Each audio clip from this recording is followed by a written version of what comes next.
வணக்கம்.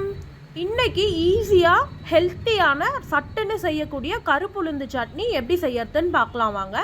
நான் முழு கருப்புளுந்து ஒரு 100 கிராம் எடுத்து வச்சுருக்கேன். நீங்கள் உடைச்சது கூட எடுத்து வச்சுக்கலாம். வெங்காயம் நீல வாக்கில் கட் பண்ணி வச்சுருக்கேன். தக்காளி 2 தக்காளி எடுத்து வச்சுருக்கேன். பூண்டு ஒரு 4 பல் எடுத்து வச்சுருக்கேன். தேங்காய் கட் பண்ணி எடுத்து வச்சுருக்கேன். காஞ்ச மிளகா எடுத்து வச்சுருக்கேன். ஒரு பேன் பற்ற வச்சு இப்போ கருப்புளுந்தை நல்லா வாசம் வர வரைக்கும் நல்லா வறுத்துக்கலாம். இதை நல்லாவே வறுத்துக்கணும், ஒன்றும் அதிகமாக வறுக்கக்கூடாது.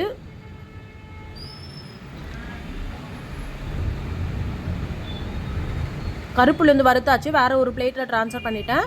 இப்போது ஒரு ஸ்பூன் ஆயில் போட்டுக்கலாம். கட் பண்ணி வச்சுருக்க வெங்காயத்தை எடுத்து போட்டுக்கலாம். வெங்காயம் நல்லா வதங்கணும். காஞ்ச மிளகாய் போட்டுக்கிறேன். எடுத்து வச்சிருக்க பூண்டு போட்டுடலாம். தக்காளியையும் நம்ம சேர்த்துக்கலாம். நல்லா வதங்கட்டும். இது கருப்புளுந்து உடம்புக்கு ரொம்பவே நல்லது. இந்த முட்டி வலி இடுப்பு வலி இருக்கிறவங்களுக்கு வாரத்தில் 3 நாள் 4 நாள் இது எடுக்கிறதுனால முட்டி இடுப்பு வலி பிரச்சனைகள்லாம் சரியாகும்.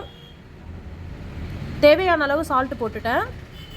நல்லா வதங்கிடுச்சு. இப்போ இதை எடுத்து ஓரமாக வச்சிடலாம். இன்னொரு பக்கம் கருப்புளுந்தை மிக்சி ஜாரில் போட்டிருக்கேன். தேங்காவையும் நம்ம சேர்த்துக்கலாம். இதை நம்ம கொரன்னு அரைச்சிக்கலாம் தண்ணி ஊற்றி.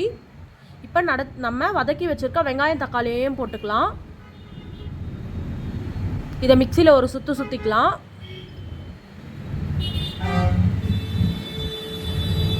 இப்போ நான் வேறு ஒரு பவுலில் ட்ரான்ஸ்ஃபர் பண்ணிவிட்டு காட்டுறேன். நல்லா அரைஞ்சிடுச்சு.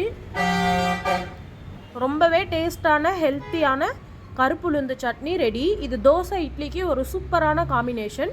நீங்களும் இதை வீட்டில் ட்ரை பண்ணி பார்த்துட்டு கமெண்ட்ஸில் சொல்லுங்கள். தேங்க்யூ.